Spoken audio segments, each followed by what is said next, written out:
안녕하십니까 시청자 여러분, JBCN 뉴스 시작하겠습니다. 경기도의회에서는 현재 제302회 임시회가 진행 중인데요. 어제 있었던 경제과학기술위원회 1차 회의에서 모두 14가지의 안건이 상정됐는데 특히 킨텍스와 관련된 조례안을 두고 의원과 집행부 사이에 팽팽한 긴장감이 흘렀습니다. 회의는 시작부터 삐그덕거렸습니다. 오전 10시부터 시작될 회의는 무려 4시간이 지난 오후 2시 40분이 돼서야 성원됐습니다. 14가지 안건을 두고 의원들 간의 사전 조율이 이루어지지 않아서입니다. 공무원들은 기다림에 지친 모습이 역력했습니다. 드디어 시작된 회의. 고양 킨텍스 지원에 관한 조례를 두고 의원들의 집중 포화가 쏟아졌습니다. 집행부에서 올린 조례 개정 내용이 전반적으로 현실과 동떨어졌고 실제로 조례 목적에 대한 알맹이가 없다고 질책했습니다. 그러면 저희 조례는 필요 없습니다. 그러니까 지도 감독 권한을 행사하는 그쪽 시에서 조례 만들어서 집행하면 됩니다. 지원 조례라는 게 이게 의미도 없고요. 그래서 저희가 당장 이걸 좀 심의해야 되냐, 이것도 저는 굉장히 고민이 많다는 의견을 의원님들께 좀 드립니다. 의회에서 조례를 최종적으로 결정하실 수 있는 권한이 있지 않습니까? 그러니까 저희 집행부에서 조례안을 만들 때는 이런 부분은 지방자치법 때문에 넣지 않는 것이 좋겠다고 판단한 것이고요. 의원들의 목소리는 계속해서 높아졌습니다. 이번엔 행정사무감사 권한에 대해 쏘아붙였습니다. 저는 이 혼란이 온 부분에 대해서 우리 집행부의 잘못을 좀 지적하고 싶습니다. 지금 조례 미제정 시의 문제점들 이런 부분을 잘 이렇게 파악을 하셔가지고 우리 의원님들께 다시 한 번 더 조례 제정의 필요성을 얘기를 해주시기를 바라겠습니다. 만약 의원님의 말씀대로 하신다면 그 산하기관이라든가 모든 공공기관의 사무감사에 관해서 그 해당 조례에 다 집어넣어야 되는 것이 아닌가 하는 생각이 들거든요. 제가 보기엔 그건 맞지가 않다고 판단됩니다. 우리가 할 일은 별로 없네요, 그러면.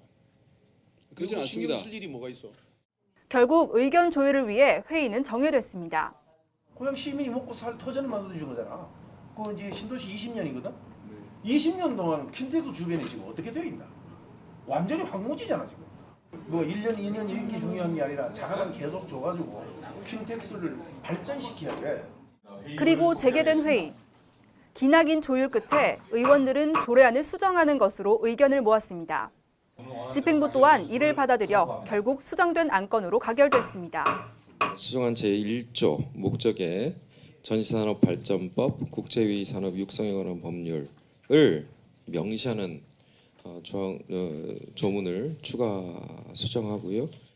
우리도 집행부에 다시 한번 좀 당부드리지만 킨텍스를 전략적인 경기도 전시산업 마이산업 육성 거점으로 지원해 주실 것을 당부드립니다.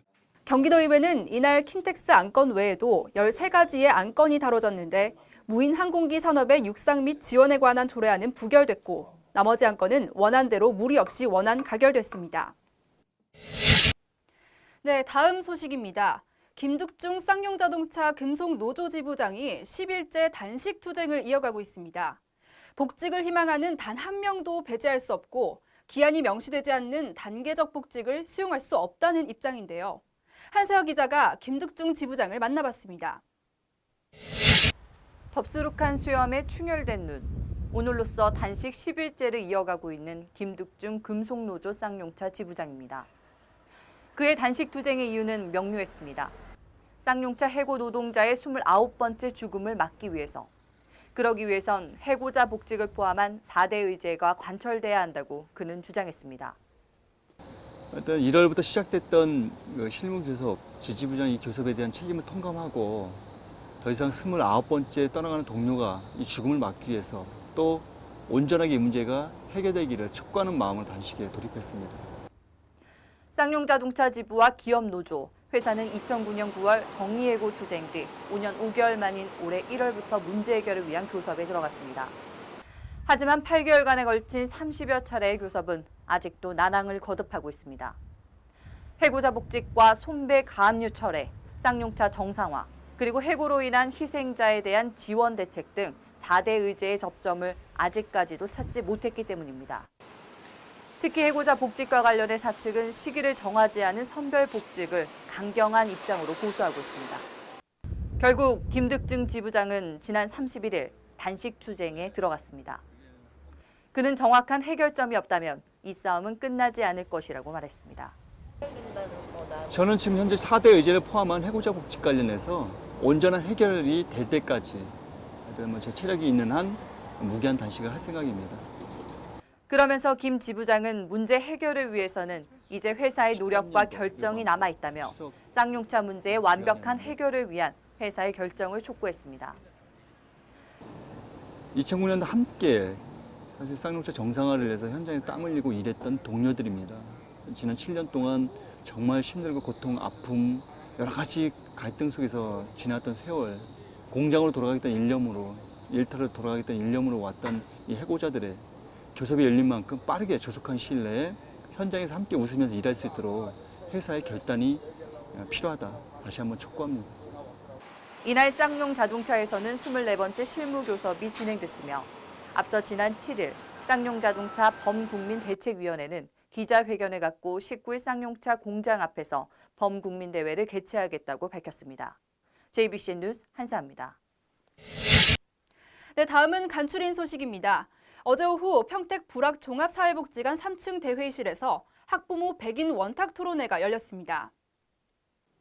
새정치민주연합 전국여성위원회가 주최하고 새정치민주연합 평택갑지역위원회 학부모위원회가 주관하는 이번 토론회는 현실에서 느끼는 교육 문제들을 학부모들이 직접 토론하고 해결점을 도출해보자는 취지에서 마련됐습니다. 원탁 토론회로 진행된 이번 토론회는 참석자들 모두가 토론에 직접 참여하는 방식으로 진행됐으며 토론을 통해 실현 가능한 평택 지역의 중요 교육 의제를 결정했습니다. 좀 더 현실적으로 저희 아이들에게 맞는 좀 교육을 좀 시키자 해서 여러 학부모들의 소중한 소리를 들어야 되잖아요. 그래서 저희가 원탁 토론을 마련하게 된 계기가 됐고요. 저희 이 자리를 빌어서 정말 이 기본이 돼서 저희 아이들이 정말 평택시에 있는 우리 아이들이 정말 현실에 맞는 그런 교육들을 받고 향후 정말 대도시 못지않은 그런 교육들을 좀 혜택을 좀 많이 받으면 하는 바람입니다. 외국인 보이스피싱 조직 인출책들에게 경찰관을 사칭하고 전기 충격기를 이용해 1,500만 원 상당의 현금 등을 빼앗은 3명이 경찰에 검거됐습니다.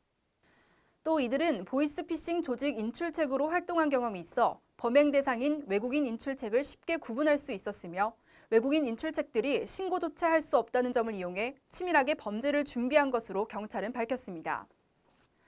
경기지방경찰청 지능범죄수사대는 강도 피의자 오모 씨 등 3명과 보이스피싱 조직 황모 씨 등 대만인 인출책 2명 등 모두 5명을 특수강도 및 사기 혐의로 구속했습니다. 화성시는 지난 6월부터 시범 운영하고 있는 불법 광고물 시민참여수고보상제를 확대 실시하기로 했습니다. 시민참여수고보상제는 시민들이 직접 불법 전단지나 벽보 명함 등 유동 광고물을 수거해 오면 보상금을 지급하는 제도입니다.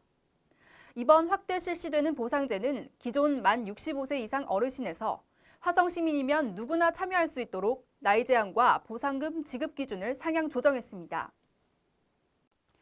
요즘 날씨를 보면 왜 가을이 천고마비의 계절이라고 하는지 알 것 같은데요.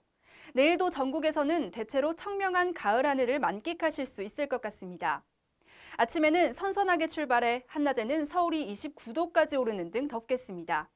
오늘까지 늦더위가 나타나겠고요. 내일부터는 기온이 낮아지면서 선선한 날씨가 이어지겠습니다. 지금까지 진행의 김윤희였습니다. 시청해주신 여러분 고맙습니다.